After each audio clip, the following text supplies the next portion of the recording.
up with music there. Hi, I am Luis Anthony, the video math tutor. Welcome to Basic Math. This is lesson number 1.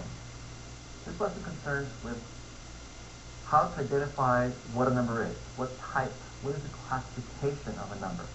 Right? And the second part of this lesson deals with sets of numbers, how to group, associate numbers together.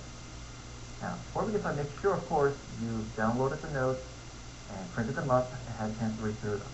Okay? So if you haven't had a chance to do that, put some pause, read the notes, come back to it. Right? You do that? Okay, great. Before we get started, a small technicality. This is going to represent what I'm going to call, what a lot of people call, the real number line. Okay, so it's a line. I'm going to divide up in little bits and pieces. And the wonderful thing about the number line is there's what's called a direct correspondence between numbers, I have that in my hand, and number line. So, for example, the number 1, if I place any one on the number line, there is actually a point on the number line that corresponds right with it.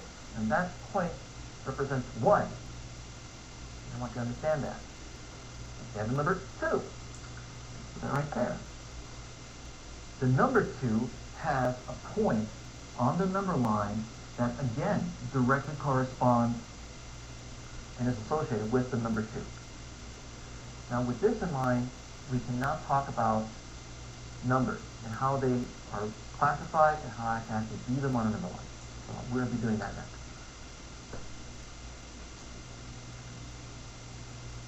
Natural numbers. Natural numbers are the numbers you can count with.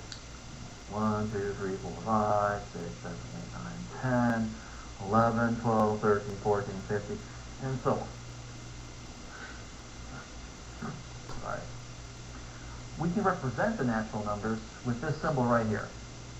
Okay, it's a capital N, and it's rather stylized type. It has like a double bar through the center. And you'll see that in my math notes, and you'll see these in textbooks sometimes. Now, some math classes don't bother listing these symbols. If your book doesn't, don't worry about it. Okay, but I would use the symbols. Again, natural numbers are numbers you can count with. On the number line, here's an example of how I can represent the numbers. I can start with 1, and then start with 2, and then 3, and then 4, and then 5, and 6, and when am I going to stop with this? I'm having too much fun here. I just can't stop. Oh, sorry. Well, you get the gist of it. If you do go on forever, the smallest natural number is the number 1. Okay, so 1 is the smallest natural number. So it's very important to remember that. Sometimes people ask that on that. Whole numbers. The natural numbers are fine for counting, but we're missing a very special number, which we need to take into consideration. That is the number 0. There. And of course it has its corresponding point on the real number line. This collection of numbers are called the whole numbers. In the math symbol for it, 0 is the smallest whole number that you can have. Be aware of that. There is no largest whole number. This goes on forever and ever. It ends. Integers. So, whole numbers are fine. You can do quite a bit with them. For example, hey, I can count the big bucks here. 1, 2, 3, 4, 5, and 10, and 20. That's great. But, for example, if I look at my bank account recently, I don't see any of these things. I see a little dash and then a number. Like it's a negative value, they're called. The values are less than 0. In fact, let's look at that on a number line here. I change my numbers. So if I have 0, 1, 2, 3, 4 forever, that's fine. But see, there's this whole other area on the number line which we have not talked about. Now, we want to talk about them. And that is where integers come in handy. The symbol for integers is a z. Why a z? I don't know. A Latin or something? I try looking it up. I can maybe someone can write me, but It's traditionally denoted by the letter Z. Again, it has the double bar with it. And now, let me take a moment to show you on a number line the other negative number. So here we see now the negative numbers on the number line. So let's take a moment here. This is how we can represent integers on a number line. Again, each dot represents each number. And again, some people have a hard time grasping the concept of a negative number. Just think of it as a depth. Again, like my finger down balance. Another example using integers is temperature. Let's say we use the Celsius scale. Kind of warm above the freezing point of water is a positive number. Water freezes at 0 degrees Celsius, what if it's even colder? Which I don't usually experience in Arizona. So look at here. This is negative 10 degrees Celsius. That's cold.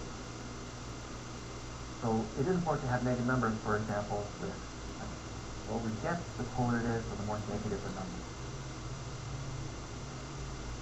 Rational numbers. So integers are fine for quite a few things in mathematics, but again, we have a slight problem. Not everything is a whole number that's positive or negative or zero. We can call it dollars, for example, it's like a whole unit. But, for example, with United States currency, in case you're in a different country, this is an example of United States currency, we don't just have dollars, we also have a half a dollar, or a quarter of a dollar. They're parts, they're smaller parts of a whole, or 5 cents, a penny, a dime. You have different values that are actually smaller than 1 unit. On a number line, 1 unit is exactly this is one tick mark to next tick mark. 1 unit, 2 units, 3 units, and so on. But what if I want to put several points right here from, 0 is fine, and 1 is fine right there, but what if I want to point, let's say, there, in the middle, half? Well, we need something that would describe what a half is of something. And that's where rational numbers come in. A rational number is actually defined to be an integer divided by another integer. Well, the divided part can't be 0. Technicality. The math symbol is Q, the quotient. All right? And they're pretty handy to describe a great category of mathematics. All right? So, in a nutshell, what you want to remember about a rational number is an integer, for example, 3 divided by another integer, that's 0, like 7, for example. Okay? Now, you might say, well, this is a nickel. It's worth 5 cents. Well, 5 cents can be represented with dollars like this, 0.05. So it turns out certain decimal numbers, not all decimals, but certain decimal numbers are also rational numbers. Well, which one? Well, definitely something like this, or let's say 0.25, or quarter, 0.01, 0.10, 0.5.